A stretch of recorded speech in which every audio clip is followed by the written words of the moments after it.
Bogus voter bogus voting पे रोकथाम के लिए टेक्नोलॉजी का इस्तेमाल किया जाना है। फेशियल रिकॉग्निशन टेक्नोलॉजी का इस्तेमाल किया जाएगा। तो वोटर लिस्ट में जो भी कैमरा के माध्यम से, सॉफ्टवेयर के माध्यम से व्यक्ति की पहचान होगी, सही व्यक्ति वोट डाले और एक व्यक्ति एक ही बार वोट डाले, इसको लेकर के भी फेशियल रिकॉग्निशन की टेक्नोलॉजी के माध्यम से किया जाएगा। नमस्कार, आप देख रहे हैं न्यूज फॉर नेशन। मैं रंजीत कुमार। बिहार सरकार के पंचायती राज मंत्री दीपक प्रकाश ने एक बार फिर पंचायती राज व्यवस्थाओं को कैसे सुलभ और सुदृढ़ बनाया जाए, उन्होंने साफ तौर से कहा कि इस बार रोटेशन में बदलाव होंगे, फोकस वोट नहीं पड़ेंगे। इस पर सरकार की निगरानी है, इसको इस बार रोका जाएगा। और नितिन नवीन को राष्ट्रीय अध्यक्ष बनाने के लेकर बधाई दी है। क्या कुछ कर रहे हैं पंचायती राज मंत्री, पहले इनके बयान। राष्ट्रीय अध्यक्ष स्थायी रूप से हो गए हैं। शुभकामना है, समस्त बीजेपी के परिवार को शुभकामना है, बधाई भी है। राजनीति में युवाओं की भागीदारी बढ़े, इसको लेकर के भी एक वेलकम स्टेप है, स्वागत योग्य कदम है।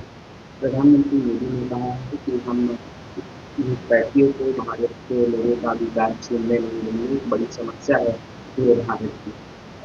बिल्कुल, देश के संसाधन पे पहला हक देशवासियों का है। घुसपैठी गलत तरीके से आए हुए लोग, अनाधिकृत तरीके से आए हुए लोग संसाधनों पे हक जमाएंगे तो देशवासियों के बीच संसाधन की कमी बर्दाश्त नहीं की जाएगी। इसको देखते हुए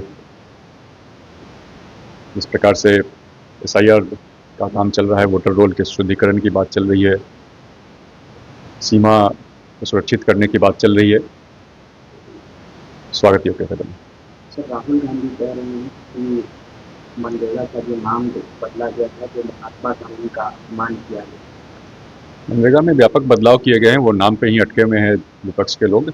जो व्यापक बदलाव किए गए हैं, देश हित में राष्ट्र को 2047 तक विकसित बनाने का लक्ष्य है, उसको लेकर बदलाव किए गए हैं। साथ ही साथ मनरेगा में जिस प्रकार से भ्रष्टाचार हो रहा था, उसकी रोकथाम हो, उन चीज़ों को देखते हुए बदलाव किए गए हैं।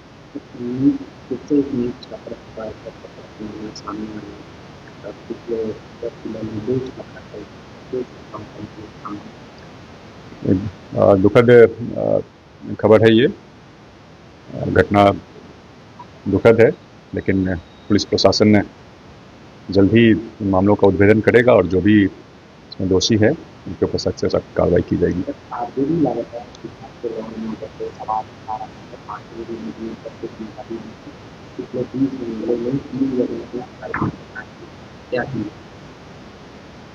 राष्ट्रीय जनता दल का लॉ एंड ऑर्डर के ऊपर सवाल उठाना हास्यास्पद भी लगता है, लेकिन कानून व्यवस्था माननीय मुख्यमंत्री जी के नेतृत्व में जीरो टॉलरेंस की नीति रही है। जो भी अपराधी इसमें है, घटना का उद्भेदन होगा और सख्त से सख्त कार्रवाई की जाएगी। इस चुनाव में 10 वर्ष पूरे हो रहे हैं आरक्षण के रोस्टर को लागू हुए हुए, तो आरक्षण के रोस्टर में बदलाव देखा जाएगा। पंचायत चुनाव में देखा जाता है जो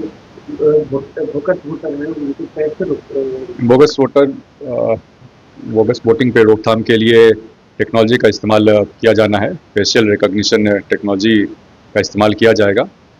तो वोटर लिस्ट में जो भी कैमरा के माध्यम से, सॉफ्टवेयर के माध्यम से व्यक्ति की पहचान होगी, सही व्यक्ति वोट डाले और एक व्यक्ति एक ही बार वोट डाले, इसको लेकर के भी फेशियल रिकॉग्निशन की टेक्नोलॉजी के माध्यम से किया जाएगा।